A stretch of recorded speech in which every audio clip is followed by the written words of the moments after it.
ಮೂರನೇ ತ್ರೈಮಾಸಿಕ ಕೆಡಿಪಿ ಪ್ರಗತಿ ಪರಿಶೀಲನಾ ಸಭೆಯನ್ನು ಧಾರವಾಡ ಜಿಲ್ಲಾ ಪಂಚಾಯತ್ ಸಭಾಂಗಣದಲ್ಲಿ ಧಾರವಾಡ ಜಿಲ್ಲಾ ಉಸ್ತುವಾರಿ ಸಚಿವ ಸಂತೋಷ್ ಲಾಡ್ ನಡೆಸಿದರು.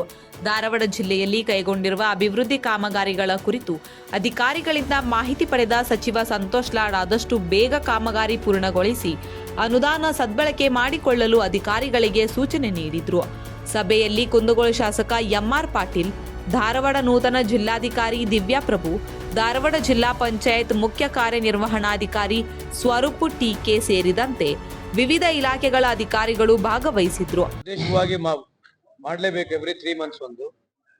ಹೆಚ್ಚಾಗಿ ನಮ್ಮ ಫೋಕಸ್ ಡ್ರಿಂಕಿಂಗ್ ವಾಟರ್, ಮೇವು ಬಗ್ಗೆ. ಯಾಕಂದ್ರೆ ನೆಕ್ಸ್ಟ್ ಇನ್ನೊಂದು 2 ತಿಂಗಳಲ್ಲಿ ನಾವು ಪಾರ್ಲಿಮೆಂಟ್ ಚುನಾವಣೆಗೆ ಹೋಗ್ತೀವಿ, ಕೋಡ್ ಆಫ್ ಕಂಡಕ್ಟ್ ಬರುತ್ತೆ. ಸೊ ಮುಂಜಾಗ್ರತೆ ಒಂದು ಸಭೆ ಮಾಡಿ ಎಲ್ಲ ಅಧಿಕಾರಿಗಳಿಗೆ ಏನ್ ಹೇಳಬೇಕು ಅದನ್ನ ಈ ಮೀಟಿಂಗ್ ನಲ್ಲಿ ಅವ್ರು ಹೇಳಿದ್ರು. 9 ಲೈವ್ ನ್ಯೂಸ್ ಧಾರವಾಡ.